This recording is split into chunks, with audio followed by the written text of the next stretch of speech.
Hello, everyone, and welcome to the Unit 4 test review. I'm sorry I can't do this with you, but hopefully this will be helpful to you since you can pause the recording anytime. Alright, so on your monthly calendar and your plan, you can go and find your test. So when you are done with this test review, go to your plan and there will be a link to your Unit 4 test. So make sure it's a monthly calendar plan. Alright, so here are the objectives for today. I want students to recognize that translations, rotations, and reflections maintain congruence. Students will recognize that dilations result in a similar figure. Students will explain the relationship between transformations and congruence. Students will describe the effect that multiple transformations have on a figure using coordinates and coordinate notation. And finally, students will recognize the effect that scale factors greater than 1, equal to 1, and less than 1 have on a figure. So these are the things I'm going to be testing you on, so we're going to go over them today. So before we begin, it's important that we talk about our vocabulary. So I'd like you to take a minute and make sure that all of these definitions are written down in your notes and that key information is highlighted because you will need to know what these words mean for your test. So first we'll start with congruence. Congruence is when two figures have the same side lengths and angle measures. They're the same size and shape, but we want to be specific and talk about the fact that their side lengths are the same and their angle measures are the same. Similarity is similar to congruent figures, but it is different, okay? So similarity is when two figures have the same angle measures, but they're different sizes. So I'll draw a little example over here for you. An example of congruent triangles would just be two triangles that look exactly the same. Similar ones would be, let's say, a square that's large and a square that's small. They have the same angle measures, but their side lengths are different. So then we have a dilation, and remember we talked about a dilation when we were talking about our pupils. Our pupils can dilate larger or smaller. So a dilation is an enlargement or a reduction in size given a certain scale factor. The scale factor determines if we're getting bigger or smaller. So next we have a scale factor, which is a multiplier, okay? Sometimes we forget, and sometimes we try and add the scale factor to our side lengths, and that's not what we want to do. So make sure that you put this in your notes and you remember that a scale factor is a multiplier that enlarges or reduces the side lengths of a figure proportionally. And what proportionally means is it's doing it the same to all of them. So let's say I have a triangle with side lengths of 2, and my scale factor is 4. That means I'm going to multiply each of these side lengths by that scale factor. And you know what? Let me give you another example. Let's say we have side lengths 2, 3, and 8. Okay? That multiplier is going to multiply each of those the same. So we're going to take 2 by 4, that's going to give us an 8. 3 by 4, that will give us a 12. And 8 multiplied by 4, that's going to give us a 32. So the multiplier multiplies each side length proportionally, the exact same. All right, then we have our different types of rotation. So we have our different types of transformations, We have a rotation, that's a turn of a shape. So turning, like, let's say, a square into something that looks like this, okay? Still a square, it's just been turned, rotated. The next is a reflection. A reflection is a flip. So let's say we reflected the letter L across this line. It would be a mirror image. Okay, and then next, a translation is a slide. Translation, not to be confused with transformation. Translation is a slide. So let's say I had this smiley face right here. Boop, boop, boop, boop. I'm going to move it right over here. That is a translation. And translation you can move left or right or up or down. So make sure you get those in your notes. On your quiz, you're going to see a question that looks like this. Is the following pair of figures congruent? Now what you need to remember is that in order for the figures to be congruent, they have to have the same side lengths.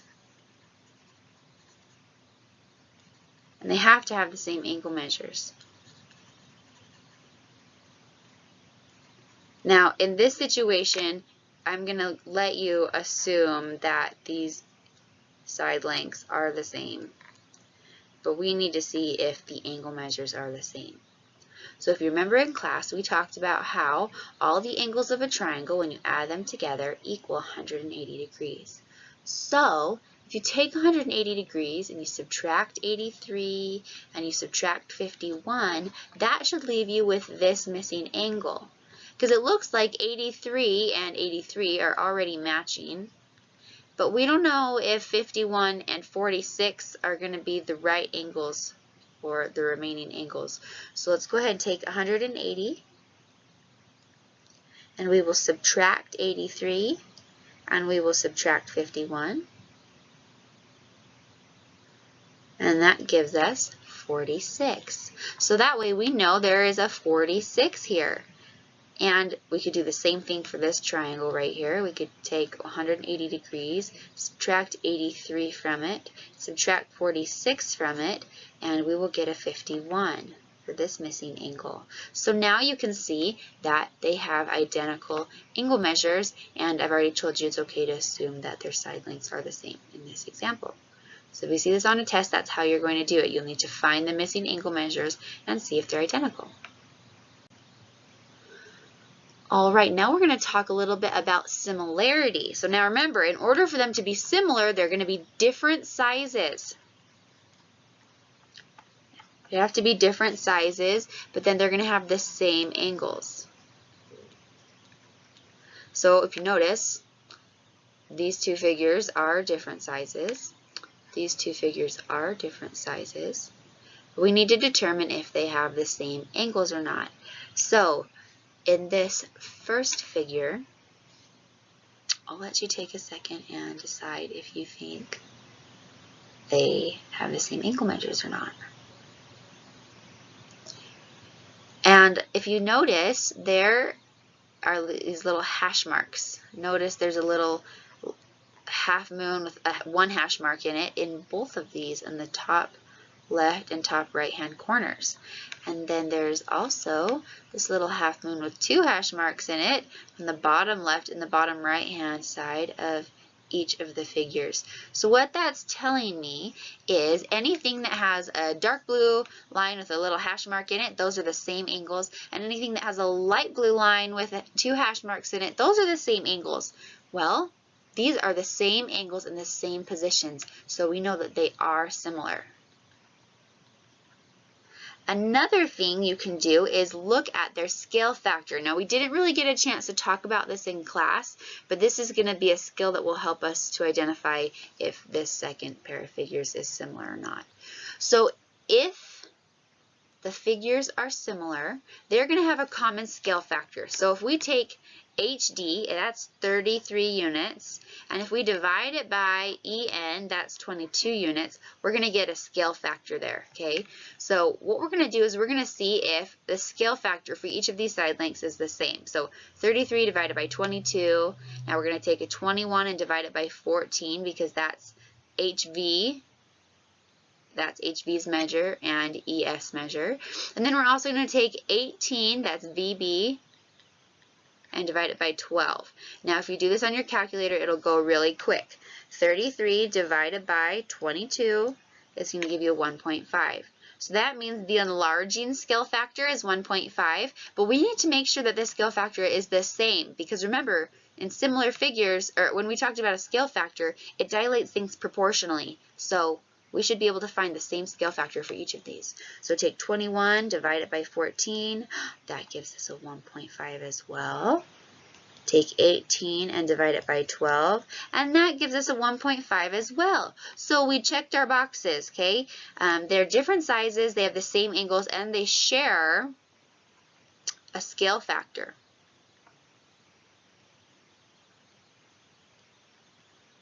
Now over here in this next image, notice they've got two right angles in each of these figures, but they're not telling us anything about these other angles.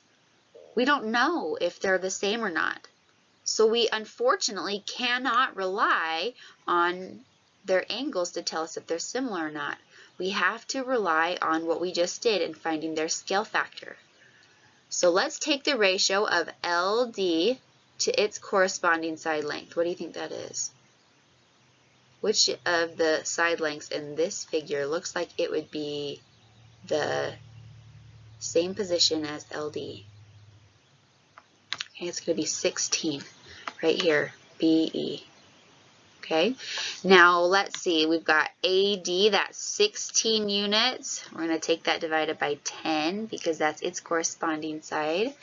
18, its corresponding side is going to be 9. And 14, its corresponding side is going to be 7. So when we take, like I said, just quickly do this on a calculator. When you take 24 and you divide it by 16, that's going to give you a scale factor of 1.5. Now, in order for this to be similar, all the scale factors must be the same. So let's take 16 divided by 10. That gives us a scale factor of 1.6. Ooh, it's looking like this might not work out. If we take 18 divided by 9, that's going to give us a scale factor of 2. And 14 divided by 7, that's also going to give us a scale factor of 2. So, do we have a common scale factor? No, we don't. So these two figures, even though they look like they should be similar, they're not. They are not proportional. They're not similar. All right, here's a quick quiz question for you. What are the transformations that result in congruent figures? There could be one, there could be more than one. So choose all that apply. Which transformations will result in figures staying congruent?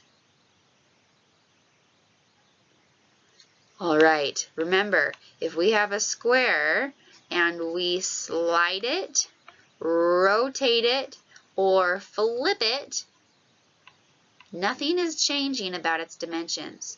So we can have reflections, rotations, and translations. Those are the 3 answers. But once we start dilating it, all of a sudden we've changed its size and shape. So you should be able to get this one right. The transformations that result in similar figures are what? Remember, similar figures are different sizes, but the same shape. They're different sizes, but they have the same angle measures.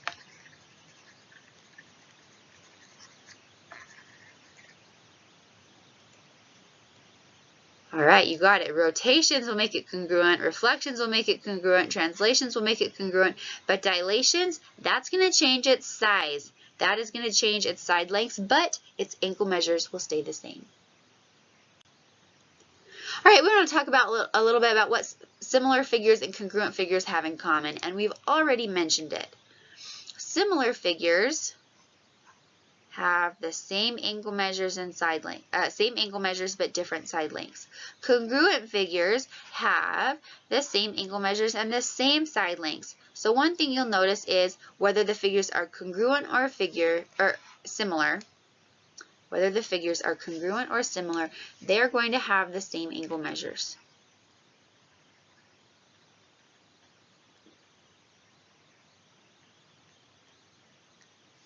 Now, the difference is, and I should not have, I drew this wrong, excuse me. I did not draw congruent figures over here. Let's go ahead and shade that in.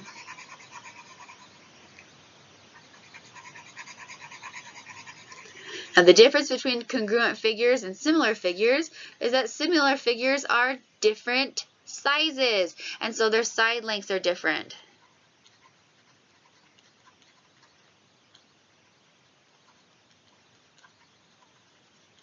Whereas in congruent figures, the side lengths,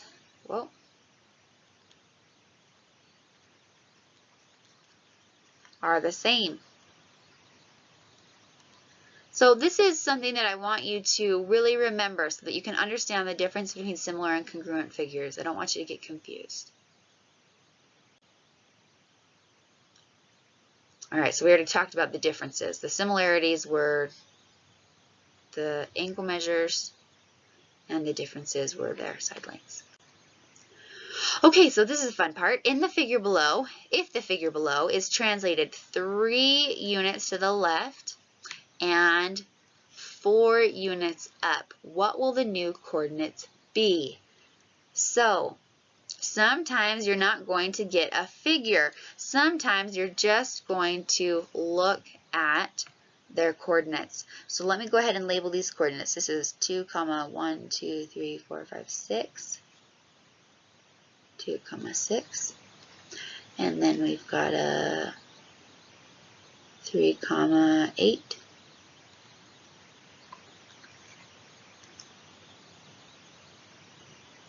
6, 8. And 4, 2. So, if you want, you may draw a graph and move the dots around to figure out what the new answer will be. But I want you to learn to do it without having to draw a picture. So if the figure below is translated 3 units to the left, I'm going to take this red point and I'm going to count 3 units left. 1, 2, 3.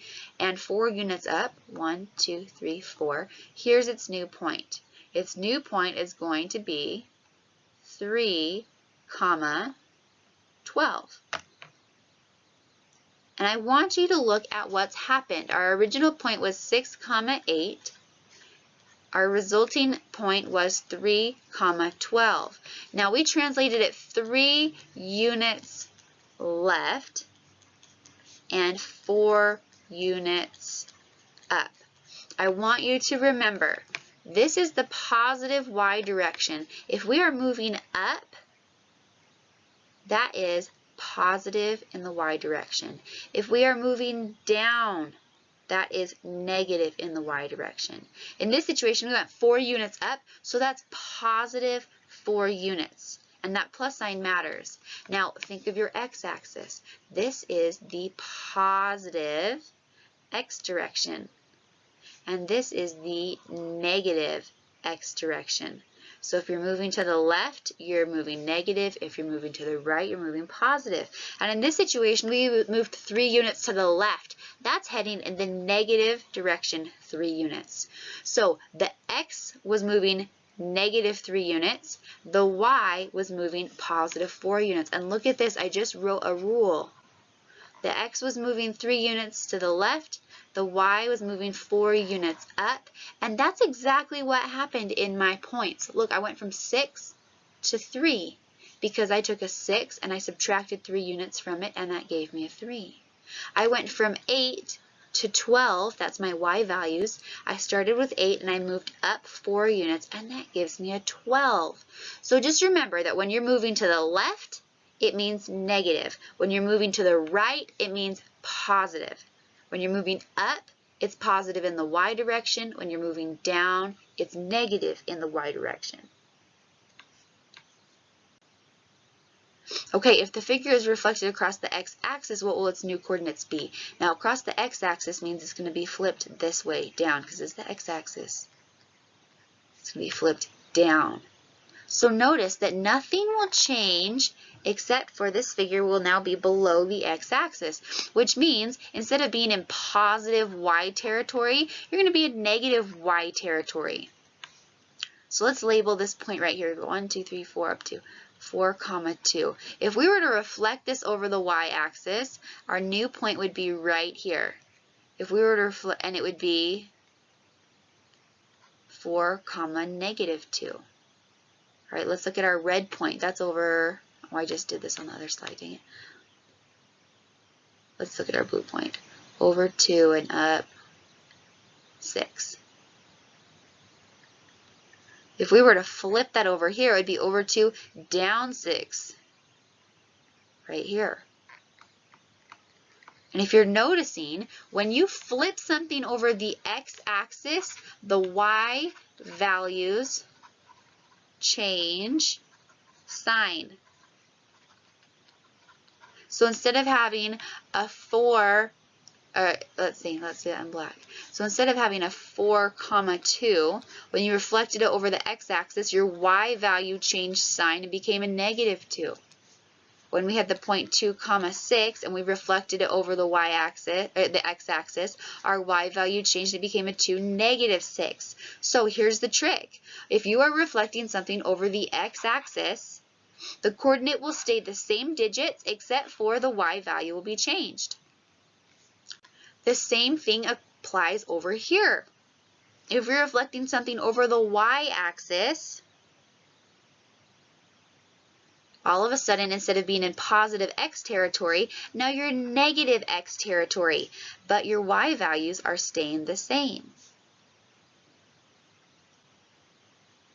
So, let's say this first point was originally 2, 6. Its new point is going to be -2, 6. So it's kind of backwards. When we flip it over the y-axis, our x value changes. When we flip it over the x-axis, our y value changes. The same thing goes for this little green point right here. That's over 3 and up 8. But over here, it's -3 up 8. So we went from 3, 8 to -3, 8. So just notice the digits are staying the same, but the x values are changing sign.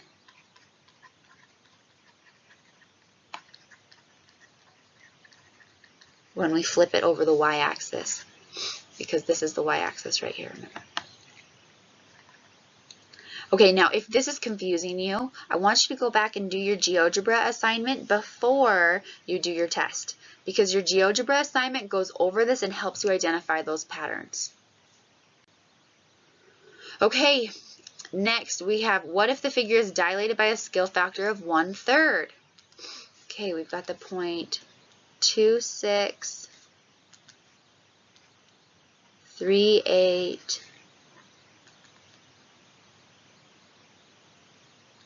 5, 8, and 4, 2. Remember what happens with a scale factor? Let's say we had a triangle with side lengths 2 and we multiplied it by a scale factor of 1/3. Then our new side lengths would be 2/3, 2/3, and 2/3. So we're doing the exact same thing, except for now we're using points. So let's take the point 3, 8.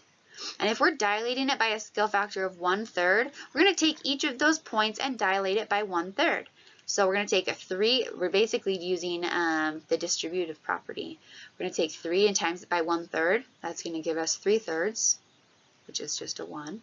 And we're going to take 8 and times it by 1/3, which is just 8/3. And you can leave it in an improper fraction like this. So the new points are 3/3 and 8/3. Let's do it for 2, 6. We're going to multiply that by our scale factor of 1/3. That's going to give us 2 times 1/3 is 2/3, and 6 times 1/3 is 6/3, also known as 2. So yeah, if we wanted to, we could rewrite these, but you do not have to.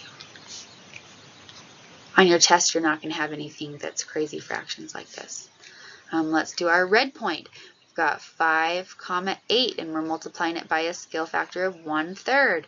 That's going to give us 5/3 and 8/3. Really easy, you guys. We're just multiplying the scale factor by the x value and the y value. That's all we're doing. So if you have a shape, you're going to be multiplying your scale factor by the side lengths. If you have coordinate points, you're just going to multiply the scale factor by the coordinate points. And that's all you do. Finally, we have 4, 2. Multiply that by our scale factor. It gives us 4/3 and 2/3. There you go, and you're done. All right, here's a quick quiz question for you. If the figure is dilated by a scale factor of 1, which of the following is true? I hope you didn't get tricked. Once again, here's a triangle with side lengths of 4. Or let's even do one with different side lengths. We've got 4, 5, 6. And we multiply it by a scale factor of 1. We're going to end up with a triangle with side lengths. 4 times 1 is 4, 5 times 1 is 5, 6 times 1 is 6. They're going to be the same. Don't let this one trick you on the quiz.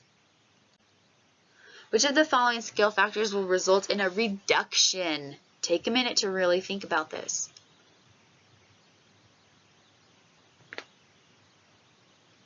Okay, a reduction means the side lengths will be getting smaller. So let's say we have side lengths 2, 3, 4. If we multiply it by -1, we're going to get -2, -3, and -4. It's not possible to have negative side lengths, so that won't work. If we multiply it by 4/3, so that one won't work. If we multiply it by 4/3, notice that this is an improper fraction. 4/3 is the same thing as 1 1/3. That number is bigger than 1, so it's going to make it get bigger. So that's not going to work. Now we have the fraction 1/3. 1/3, if you were to put that into a decimal, is 0.333. Repeating. That's smaller than 1. 1 can't be our answer. We just discussed why. 2 can't be our answer because if we multiplied this by a 2, it would give us 4, 6, and 8. That's going to make it bigger. We want it to be a reduction, which means smaller. So if you chose C, you got it right. Okay, this is one of our last questions. The rule x plus 2 y minus 3 equals, the rule x plus 2 y minus 3 will result in a transformation of 2 units right and 3 units down. We already talked about this. If we're moving to the right, that's positive x direction. If we're moving to the left, that's negative x direction. If we're moving up, that's positive y direction. And if we're moving down, that's negative y direction. So 2 units right is in the positive direction 2 units. So that's why we have an x plus 2. That means 2 units right. All right, now we have a y minus 3. Well, y minus 3 means we're moving in the negative y direction 3 units. So that means down, 3 units down. So I hope you're seeing the connection here between this rule and what's happening to our figure. So I now want you to write a rule just like the one above that would result in a transformation of 4 units left and 2 units up. So on your quiz, you're going to see a question like this. So what you'll do on your quiz is you'll write parentheses, x something something, comma, space, y something something. Okay, you need to have a plus or a minus and then a number. You'll close the parentheses. That's what I'm looking for on your quiz. So take a minute and try to write that yourself. Okay, so if we want to move 4 units to the left, that means we're moving left in the x direction 4 units. So 4 units in the negative x direction. So that's going to be x, negative direction, 4 units. And if we're moving 2 units up, remember up is y direction, positive 2. Up is a positive direction, so we're going to have y plus 2. And that is the rule. All right, this is our final slide. I want you to take a minute and think of the coordinate plane. Which direction is your x? Which direction is your y? And answer this question. What transformation would the rule x minus 5, y plus 6 result in? What kind of movement would happen?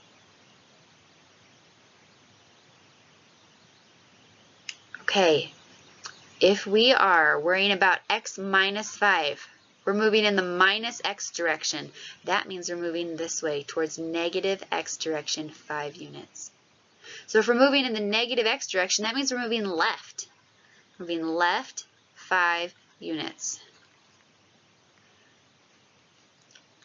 Let's think about y plus 6. If we're adding 6, that means we're moving in the positive x direction 6 units. And y. We're moving in the positive y direction 6 units. And if the positive y direction, that's up.